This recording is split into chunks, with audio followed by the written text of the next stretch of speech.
जय हिंद साथियों, स्वागत है आपका self study classes with Sumit Jain YouTube channel में। दोस्तों, हिंदी साहित्य की निरंतर अपनी सीरीज चल रही है जिसमें ट्रिक के माध्यम से हम बहुत सारे प्रश्नों का, रचनाओं को याद करने का प्रयास करते हैं। सुबह रोज 9:30 बजे 9:30 पर आपको हिंदी साहित्य का ट्रिकी वीडियो मिलता है, तो देखना ना भूलें। सभी लोग देखें, वीडियो को लाइक करें और शेयर करें। अगर आप नेट एग्जाम की तैयारी कर रहे हैं, JRF, PGT, RPSC या फिर जहां पर हिंदी साहित्य पूछा जाता है, पंजाब मास्टर कार्ड, उसके लिए वीडियो बहुत ही महत्वपूर्ण है। ठीक है, तो स्टार्ट करते हैं। दोस्तों, आपसे निवेदन करूंगा कि वीडियो को लाइक करें, चैनल को सब्सक्राइब कर लें और बेल आइकन को दबाकर ऑल पर क्लिक जरूर करें। ठीक है, स्टार्ट करते हैं दोस्तों आज का ये वीडियो।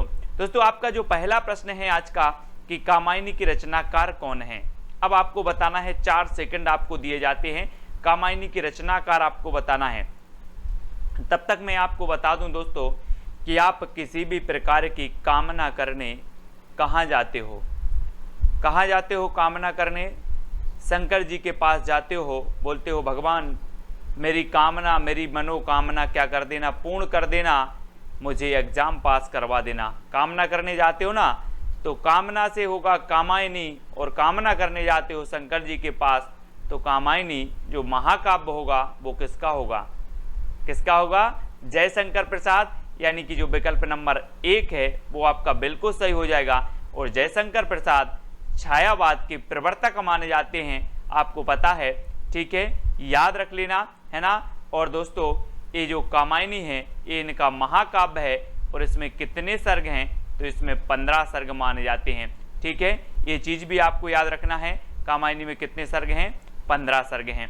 ठीक है, अगला क्वेश्चन देखते हैं। तुलसीदास किसकी रचना है? दोस्तों, अभी तक आपने नाम सुना होगा तुलसीदास, है ना। कवि सुन लिया आपने, कवि का नाम, लेकिन अब रचना का नाम भी तुलसीदास।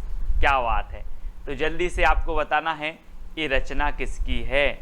और आपको पता है दोस्तों कि जो तुलसीदास कवि हुए हैं वो क्या थे? हिंदी साहित्य में सूर्य के समान थे, क्योंकि इन्होंने ऐसा महाकाव्य दिया है जिसने पूरे हिंदी साहित्य को क्या कर दिया? भक्तिमय बना दिया, है ना। भक्ति काल को तो स्वर्ण युग कहलवा ही दिया है।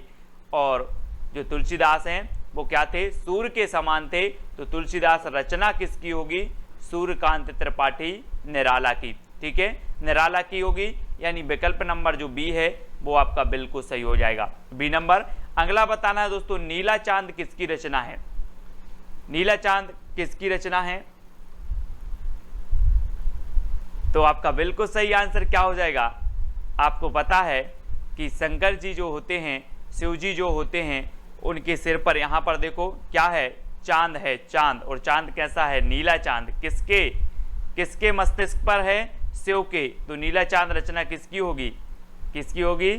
शिव प्रसाद से है, यानी कि जो आपका विकल्प नंबर आ है वो बिल्कुल सही हो जाएगा। कभी भी आपसे पूछा जाएगा, आप कभी नहीं बोलोगे नीला चांद किसकी रचना, आपसे पूछा जाएगा, बोले नीला चांद तो शिव जी के मस्तिष्क पर, यानी कि शिव प्रसाद से है। ठीक है, अगला बताना है, राग दरबारी की रचनाकार कौन है? राग दरबारी, जी हाँ दोस्तों, राग दरबारी बताना है।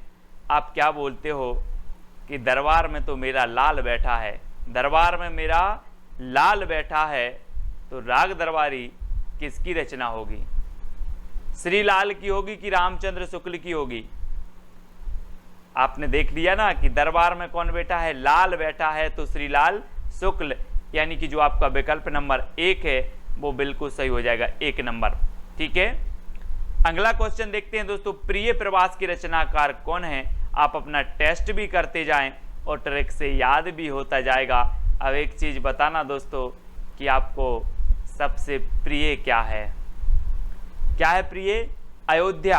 अयोध्या आपके लिए बहुत सबसे प्रिय है, क्योंकि राम की जन्मभूमि है अयोध्या, आपके लिए प्रिय है। ठीक है कि नहीं है? कमेंट में बता देना। सभी को प्रिय है, तो प्रिय प्रवास किसकी होगी? अयोध्या से उपाध्याय हरिऔध की। ठीक है, तो याद रख लेना, प्रिय क्या है? अयोध्या। तो प्रिय प्रवास खड़ी बोली का प्रथम महाकाव्य माना जाता है ना। प्रिय प्रवास और अयोध्या से उपाध्याय हरिऔध का है, और हरिऔध द्विवेदी युग के कवि माने जाते हैं। तो ये चीज भी आपको याद रखनी है। कितनी नाव में कितनी बार की रचनाकार कौन है? कितनी नाव में कितनी बार। अब आपसे कहा जाए कि आप कितनी नाव में कितनी बार बैठे, तो बोले सर अज्ञेय, पता नहीं मुझे, बहुत बार बैठे। अज्ञेय है, क्या है? अज्ञेय है, अज्ञात है ना। तो कितनी नाव में कितनी बार? अज्ञेय। कितनी नाव में कितनी बार? अज्ञेय। तो विकल्प नंबर जो आ है वो बिल्कुल सही हो जाएगा। ठीक है, प्रयोगवाद के श्रेष्ठ कवि माने जाते हैं दोस्तों अज्ञेय जी। ठीक है, नेक्स्ट बताना है आपको अशोक के फूल किसकी रचना है। 4 विकल्प हैं, अशोक के फूल बताना है। और मैं आपको बता दूं कि 2 सेकंड में आप अपने उत्तर का चयन कर लेना। और जो अशोक के फूल है दोस्तों, चित्र में भी आप देख रहे हैं कि अशोक एक फूल फूलेगा कि 1000, अशोक में कितने फूल होंगे? एक फूल होगा कि 1000 फूल होंगे? तो आपने सही बताया कि सर 1000 फूल होंगे। तो अशोक के फूल रचना किसकी हो जाएगी? किसकी होगी? 1000 फूल होंगे तो हजारी प्रसाद द्विवेदी, यानी कि जो विकल्प नंबर आपका आ है वो बिल्कुल सही हो जाएगा। ठीक है, अब अगला बताना है दोस्तों जूही की कली रचनाकार कौन है? जूही की कली के रचनाकार, ये दोस्तों प्रथम छंद मुक्त रचना मानी जाती है। ठीक है, और जब जूही की कली है, जूही की कली है, तो ये कली कैसी होगी? निराली ही होगी, है ना। निराली ही कली होगी, छंद मुक्त रचना है। और ये जूही की कली निराला जी की रचना, क्योंकि ये कली कैसी है? निराली, तो निराला जी की रचना है। आ नंबर आपका बिल्कुल सही होगा।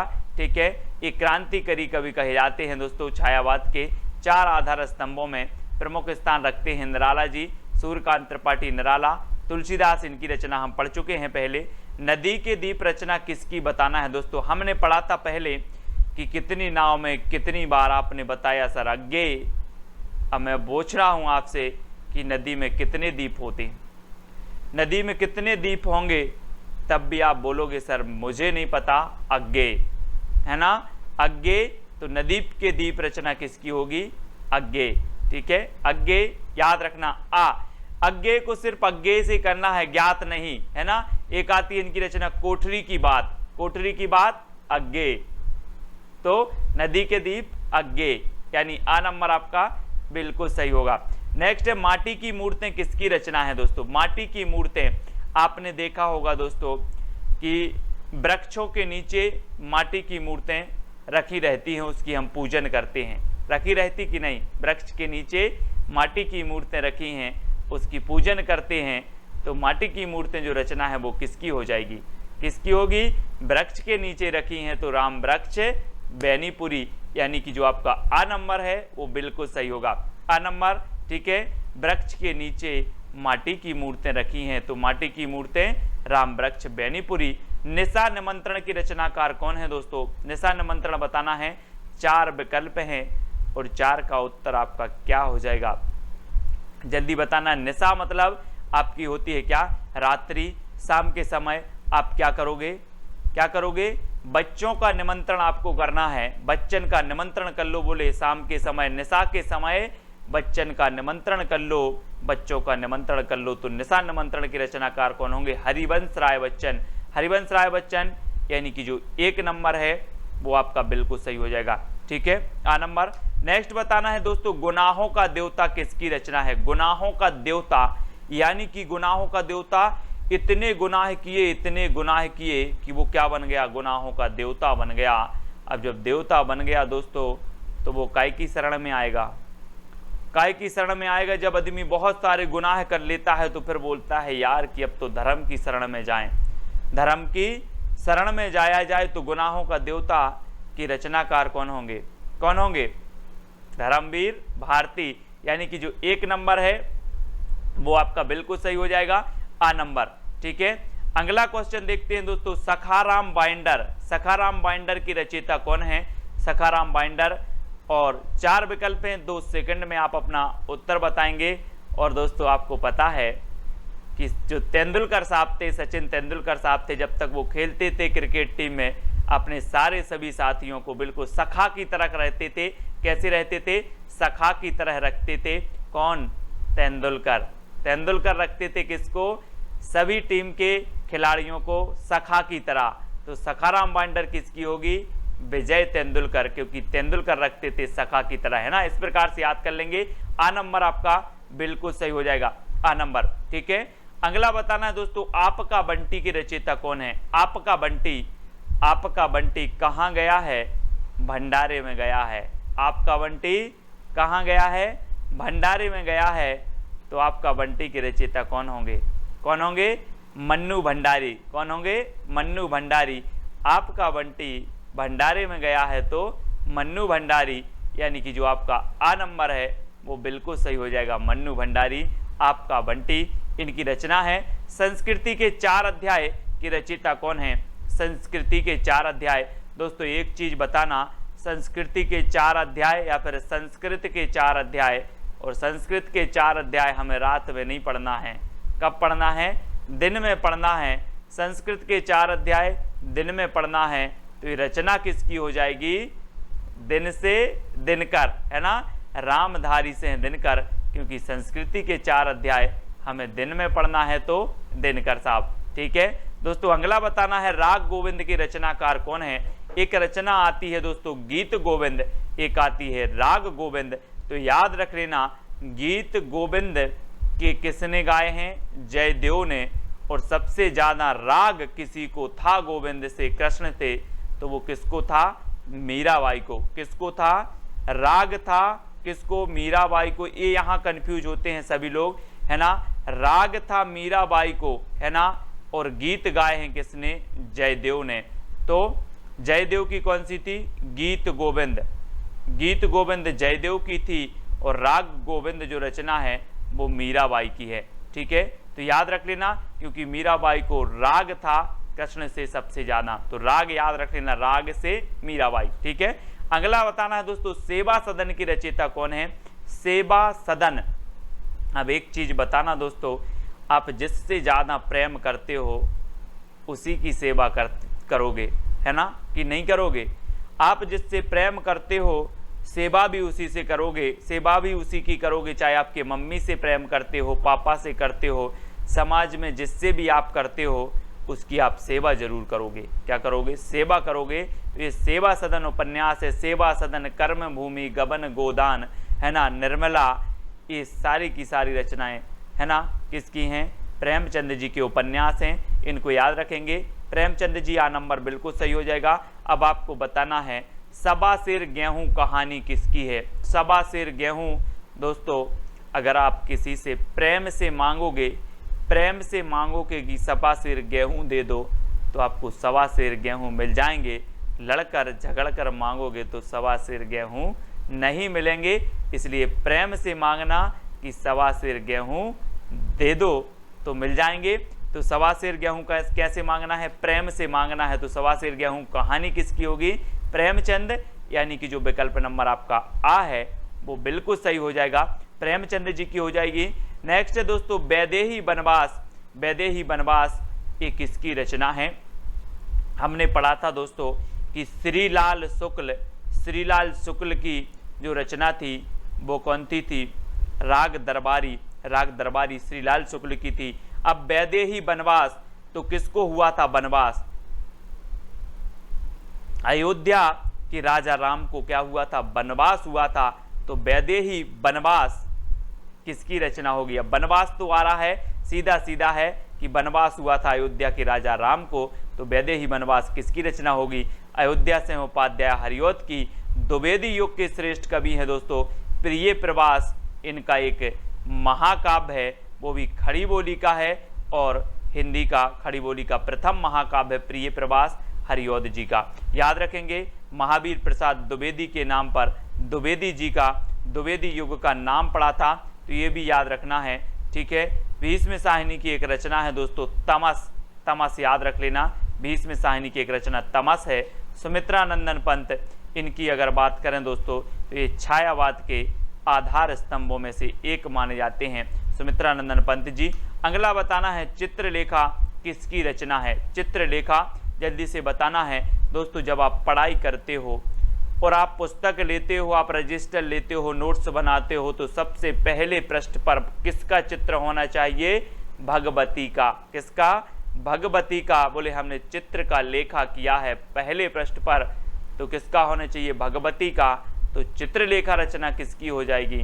भगवती चरण वर्मा, भगवती चरण वर्मा, क्योंकि चित्र होना चाहिए भगवती का, तो चित्रलेखा भगवती चरण वर्मा, और विकल्प नंबर जो आ है वो आपका बिल्कुल सही हो जाएगा। ठीक है, तो इस प्रकार से हमें याद करना है दोस्तों, है ना। हमें रचनाएं याद नहीं होती, मुझे पता है बहुत सारे लोग बोलते हैं सर रचनाएं याद नहीं होती हैं।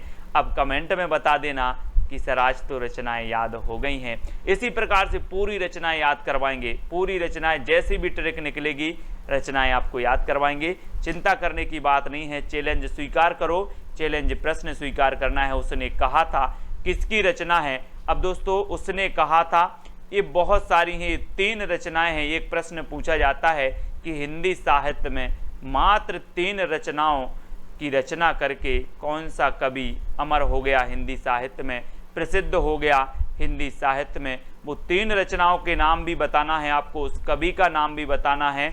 उसने कहा था ये रचना किसकी है ये भी आपको बताना है। तो चैलेंज सभी लोगों को स्वीकार करना है और उत्तर बताना है और कमेंट में बताना है कि सर फनी ट्रिक में मज़ा आ गया। ये तो दोस्तों कुछ नहीं है, कुछ लोग जरूर सोचते होंगे कि ये सरल हैं, कठिन से कठिन भी आपकी आएंगी, है ना। शुरुआत में सरल ही आती हैं, अब शुरुआत है तो कठिन भी आएंगी, सारी की सारी रचनाएं आएंगी। ये सीरीज निरंतर चलेगी आपकी ट्रिक की वीडियो की। तो आपको नेक्स्ट पिछले वीडियो का आपका प्रश्न है हिंदी का प्रथम महाकाव्य कौन सा है, तो हिंदी का प्रथम महाकाव्य मैं आपको बता देता हूं, है ना, क्योंकि पिछले चैलेंज में मैंने आपसे पूछा था। और पृथ्वीराज रासो ये हिंदी का प्रथम महाकाव्य है दोस्तों, और पृथ्वी का उपग्रह है चंद्रमा। तो पृथ्वीराज रासो के जो कवि हो जाएंगे वो कौन हो जाएंगे? चंद्र बरदाई, इसलिए चंद्र बरदाई को हिंदी का प्रथम महाकवि भी माना जाता है। तो सभी लोग याद रखेंगे। इसी प्रकार से सारी की सारी चीजें, पंक्तियां भी आपको याद करवाएंगे,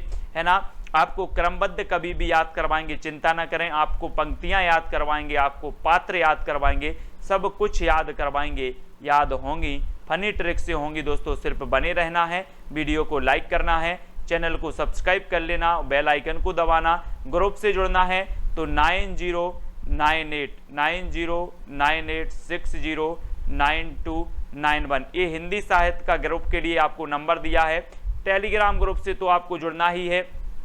टेलीग्राम में आपको टेलीग्राम ऐप डाउनलोड करना है, उसमें सर्च करना है IAS स्टडी ट्रैक और ज्वाइन हो जाना है। ठीक है, वीडियो को सभी लाइक करेंगे, वीडियो को शेयर भी करना है। वीडियो कैसा लगा कमेंट में ज़रूर बताया करो। और आज के वीडियो के लिए बस इतना ही, और सबसे अच्छी ट्रिक आपको कौन सी लगी ये भी आपको बताना है। जय हिंद।